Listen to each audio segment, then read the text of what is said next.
सारा खेल इसका है। मरा मरा कहे है। वाल्मीकि जी का सत्संग नारद जी से, देखिए, वाल्मीकि भे ब्रह्म समान, ब्रह्मर्षि बन गए वाल्मीकि जी। कहां छिपा है महिमा हो सत्संग का। कहते हैं सठ सुधरहि सत्संगति पाई। सठ समझते हैं? सठ मतलब महामूर्ख, मूर्ख भी नहीं, महामूर्ख, जिस डाल पर बैठा उसी को काट रहा है। सठ सत्संग को प्राप्त करके वो भी सुधर जाता है। कैसे? जैसे गोस्वामी जी उदाहरण रखते हैं, पारस परस कुधातु सुहाई।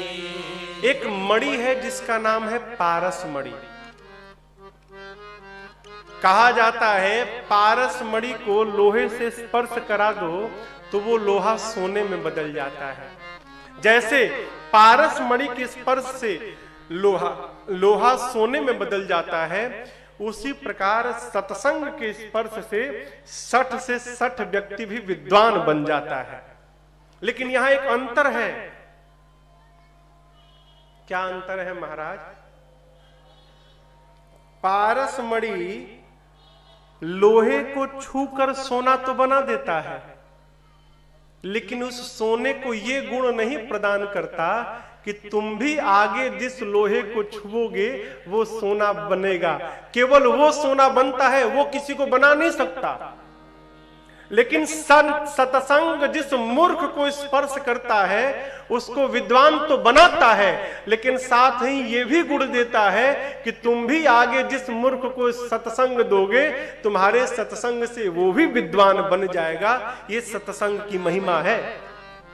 इसलिए प्रातः स्मरणीय परम पूज्य कबीरदास जी बोल गए, का कुछ भी हो जाए, संतन के संग लाग रे तेरी अच्छी बनेगी। संतन के संग लाग रे तेरी अच्छी बनेगी।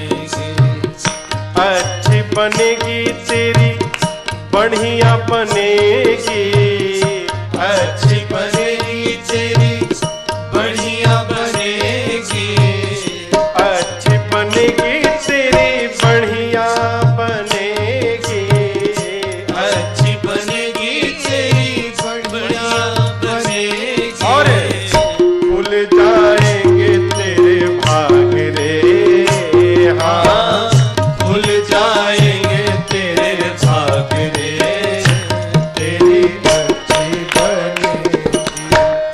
संतन के संग लाग रे तेरी अच्छी बनेगी।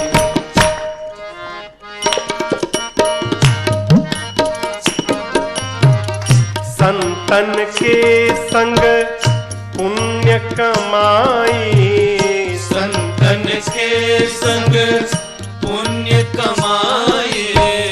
संतन के संग पुण्य कमाई। संतन के संग पुण्य कमाए। राम चरण अनुराग रे। हाँ, राम चरण अनुराग रे तेरी अच्छी बनेगी। संतन के संग लाग रे तेरी अच्छी बनेगी।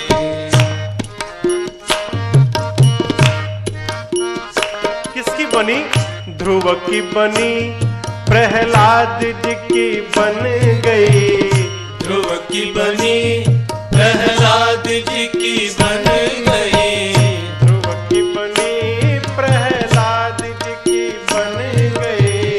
ध्रुव की बनी प्रहलाद जी की बन गई।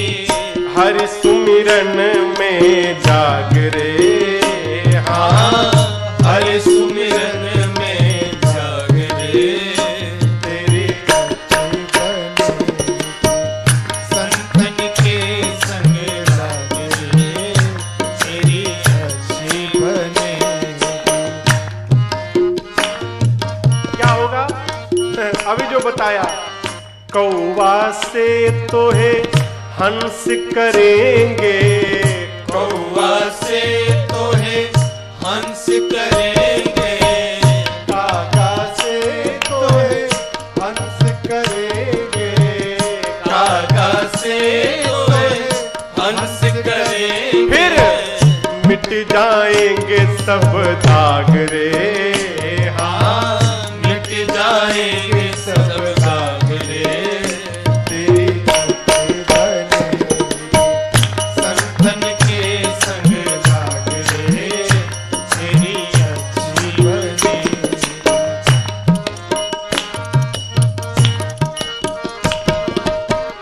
मोहनिसा में अब तक सोया, मोहनिसा में अब तक सोया, जग परिवार में कब से सोया, जग परिवार में कब से सोया। फिर महाराज जाग सके तो जाग रे, हाँ जाग सके तो जाग रे, तेरी अच्छी बनेगी, संतन के संग लाग रे, तेरी अच्छी बनेगी।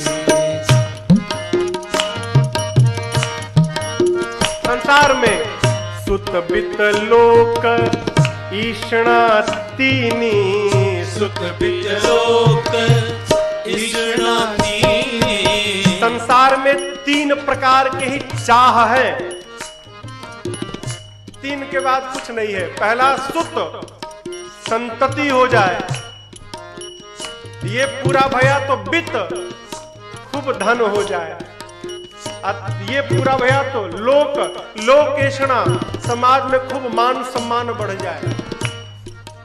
मानस में कहा गया है सुत बित लोक ईषणा तीनी, के ही कर मन इन कृत न मलिनी। कौन है जिनके पास तीनों में से कोई एक न है? हम चाहे आप, तीनों में से न एक ईषणा सबके पास है। साधक कहता है सुत बित लोक ईषणा तीनी, सुत बित लोक ईषणा तीनी, सुत बित लोक तीन आशाएं, सुत बित लोक तीन आशाएं। फिर त्याग सके तो त्याग रे, हाँ त्याग सके तो त्याग रे, फिर तेरी अच्छी बनेगी, संतन के संग लाग रे, तेरी अच्छी बनेगी।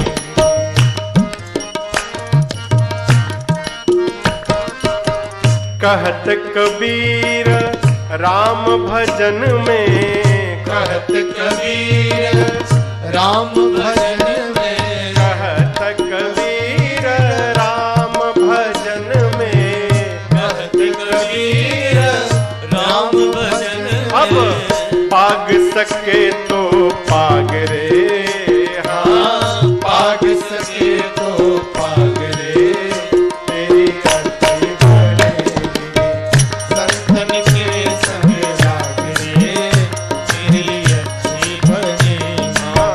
संतन के संग लाग रे, तेरी अच्छी बनेगी। संतन के संग लाग रे, तेरी अच्छी बनेगी, तेरी अच्छी बनेगी, तेरी अच्छी बनेगी, तेरी अच्छी बनेगी।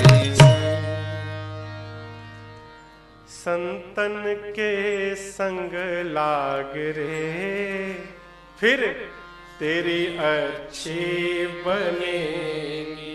सत्संग और क्या करना है महाराज? और बुराई से, निंदा से, मारा मारी से, झंझट से, इन सब से क्या महाराज? अरे भाग सके तो भाग रे, फिर तेरी अच्छी बनेगी। सत्संग। देखिए, पहली भक्ति का नाम है सत्संग। जो हम आप कर रहे हैं ना, इसी का नाम सत्संग है। राम जी ने शबरी मैया को नवधा भक्ति सुनाई ना, तो सबसे पहले कहा प्रभु ने, प्रथमा भगति क्या सबरी संतन कर संगा। जीवन में संत का संग हो जाए, यही पहली भक्ति। अब संत कौन? प्रश्न आएगा ना कि महाराज संत कौन? सफेद कपड़ा पहन लिए राजन, तिलक लगा लिए, धोती का फेटा बांध लिए, चुटिया बढ़ा लिए तो संत हो गए? जरूरी नहीं है, एकदम जरूरी नहीं है। वो 200 रुपया मीटर मिलता है, आप ही खरीद के चोंगा बना लो, धोती पहन लो, 2 रुपया का लाल टीका लगाओ, लेग लगा लो, 4 महीना बाल मत कटाओ, अपने आप चुटिया बढ़ जाएगी। तो क्या हम संत बन गए क्या? संत का स्वरूप नहीं होता, संत का स्वभाव होता है। जिसके स्वभाव में संतत्व नहीं है वो संत नहीं है। हम तो कहते हैं संत कौन? जिसको देखने के बाद अनंत याद आ जाए ना, वो जीव संत है। जो दिखाई पड़े तो वो याद ना आए, उसको देखने से भगवान याद आ जाए, वो जीव संत है। वो घर में खेलने वाला 5 वर्ष का एक बालक भी हो सकता है, खाट पे पड़ा 100 वर्ष का वृद्ध भी हो सकता है, संत कोई भी हो सकता है। संत होना बहुत कठिन है। गोस्वामी जी कहते हैं विनय पत्रिका में, प्रभु कबहू की हाँ यह रहनी रहो। कहते हैं गोस्वामी जी, प्रभु क्या कभी मैं संत का स्वभाव प्राप्त कर पाऊंगा? गोस्वामी जी कहते हैं हम संत। संत कौन है? पर उपकार बचन मन काया, संत सहज स्वभाव खगराया। काकभूषुंडी जी कहते हैं गरुण जी से, हाँ काकभूषुंडी जी कहे गरुण जी से, संत कौन? पर उपकार बचन से, मन से, व्यवहार से, जो दिन रात दूसरे के उपकार में लगा है वो संत है। संत कौन? वृक्ष संत है, वृक्ष संत है, पृथ्वी संत है, पर्वत संत है, नदियां संत है। आप बताओ, आपको कोई पत्थर से मारेगा और आप उसको फल खिलाओगे? वृक्ष उसी को फल देते हैं जो पत्थर से मारता है, लगाने वाले को नहीं देते कि नहीं जिसने लगाया उसी को देंगे, दूसरे को नहीं देंगे। संत बिटप सरिता गिरी धरनी, पर उपकार परहित हेतु सबन कह करनी। कौन कहता है ये बात? गरुड़ जी ने काकभूषुंडी जी से कही। संत जीवन में सत्संग मिल गया, समझिएगा आधा काम पूरा हुआ। आधा नहीं, हम तो कहते पूरा काम हो गया। यही नहीं हो पाता। 9 भक्ति है ना, हम लोग आने वाले दिनों में सुनेंगे। शबरी मैया को राम जी ने 9 भक्ति बताई। पहली भक्ति संत का संग। 9 के चक्कर में मत पड़िए, पहली वाली कर लीजिए। पहली वाली कर लीजिएगा ना तो 9 की 9 भक्ति अपने आप चली आएगी। एक के करने से 9 भक्ति आ जाएगी। कैसे आएगी आज नहीं बताएंगे, उस दिन बताएंगे। आज ही सब बता देंगे तो उस दिन फिर क्या बताएंगे। ये तो विनोद है। संत का संग करिए। हमारे और आपके ऊपर भगवान की बड़ी कृपा है। जीवन के हर क्षण में इसका अनुभव करने का स्वभाव बनाइए। कल बाबू जी का फोन आया, गुप्ता जी। अच्छा। तो कल मेरे से 10 मिनट बात हुई। हमने पूछा कैसे हैं बाबू जी? बोले महाराज बड़ी कृपा है, बड़ा आनंद है। एक बार भी नहीं बोले घुटने में दर्द है। अभी मेरी कथा थी कलकत्ते में, तो जो बाबूजी बैठते थे ना, वो पारिवारिक कथा थी, व्यक्तिगत कथा थी। आदरणीय अरुण गुप्ता जी कराए थे, नवंबर में थी कथा वो। तो उनके पिताजी बैठते थे सामने, तो बेचारे वृद्ध है, लगभग 90 वर्ष की अवस्था है उनके। तो उनके घुटने में बड़ा दर्द रहता है, अवस्थागत है। और उनके मन में ये बैठ गया कि हम बीमार हैं। बीमार नहीं है, कुछ नहीं है उनको बीमारी, लेकिन उनको लगता है कि हम बीमार हैं। तो कथा में उनसे मैंने एक बात कही कि हर समय एक ही वाक्य कहिए कि भगवान की मेरे पर बड़ी कृपा है, बड़ी कृपा है।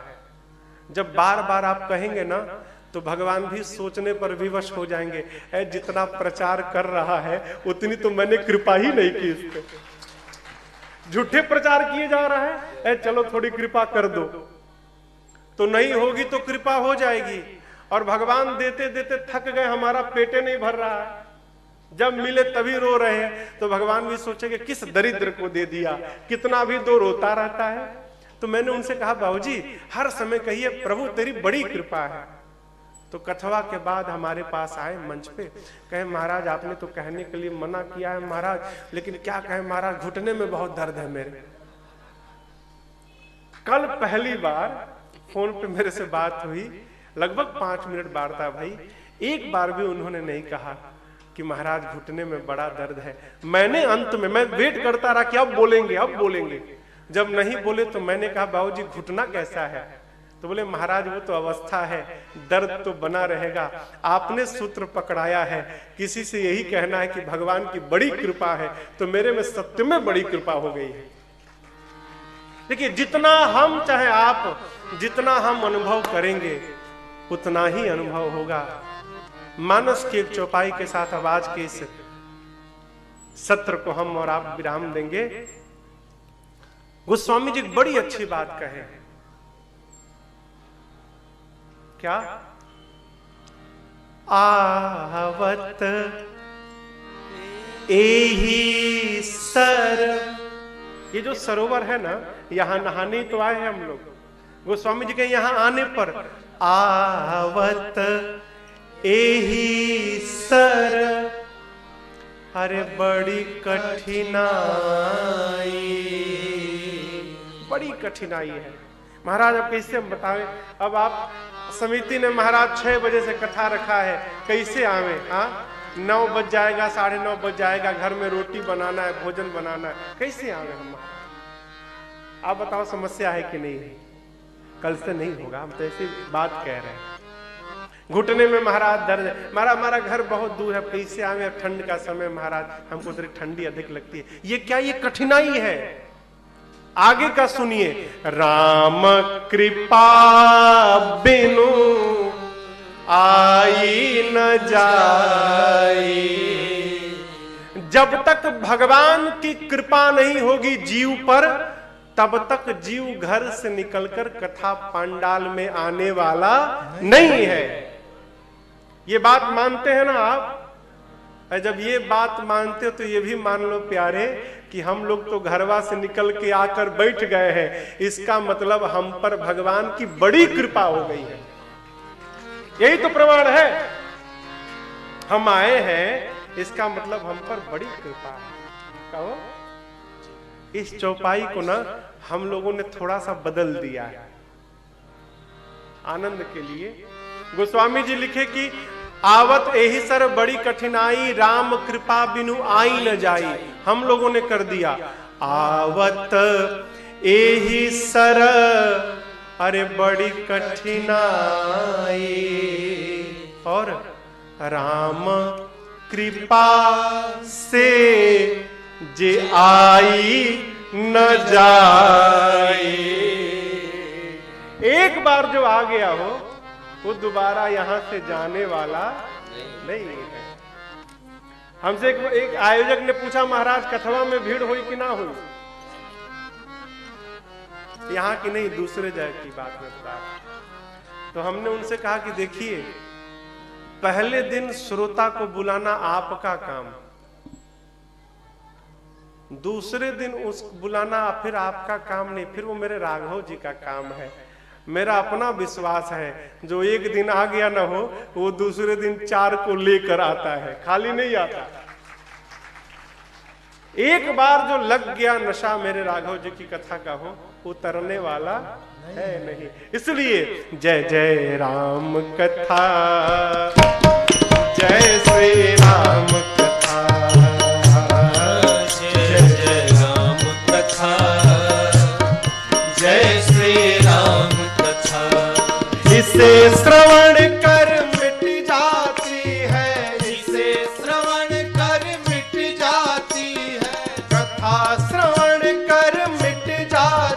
है, कथा श्रवण कर मिट जाती, 100 जन्म जन्म की व्यथा हो। जय जय राम कथा, जय श्री राम कथा, जय जय राम कथा, जय श्री हनुमान जी ने देखा मैया को, देखी परम बिरहा कुल सीता, सोचन कपि भयप समपीता, देख परम बिरहा कुल सीता, सोचन कपि कलप समपीता, रामचंद्र गुण बरनय लागा, सुनतहि माता कर दुख भागा।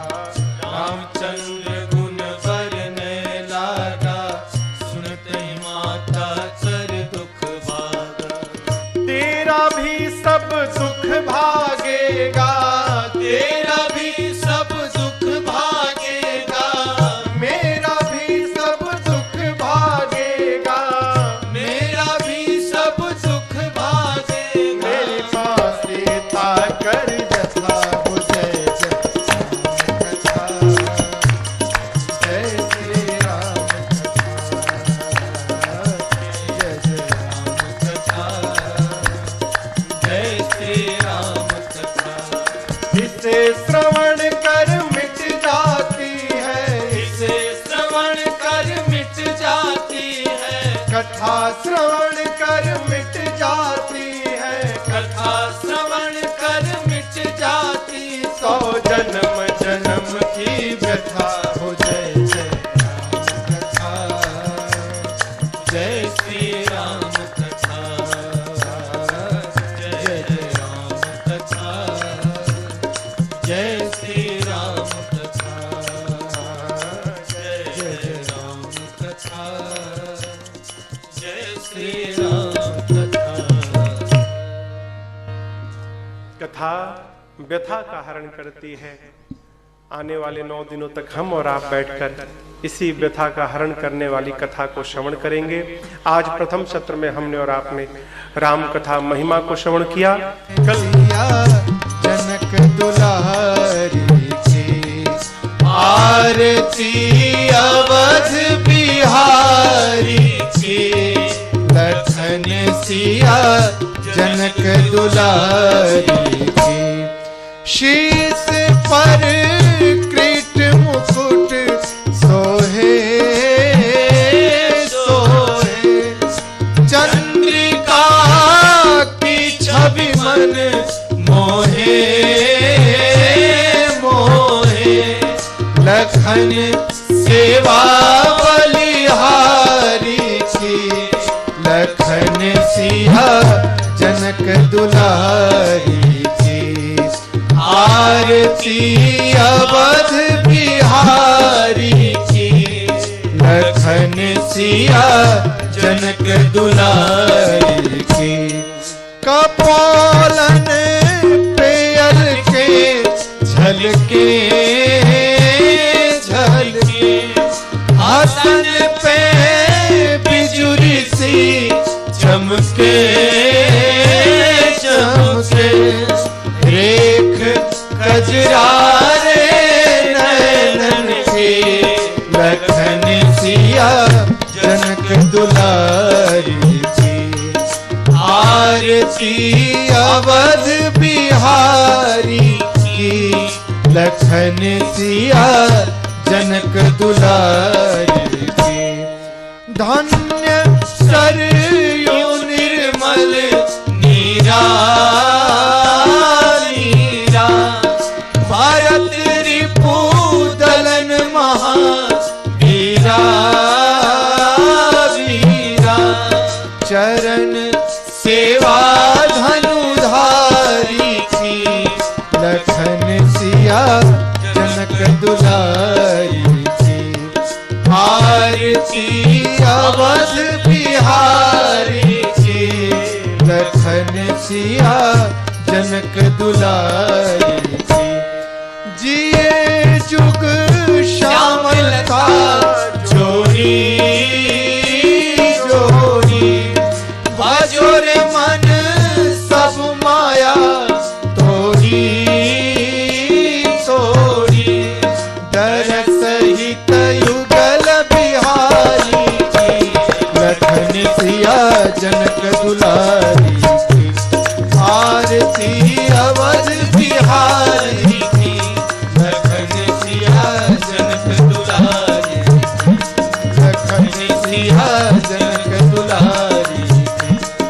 लखन सिया जनक दुलारे।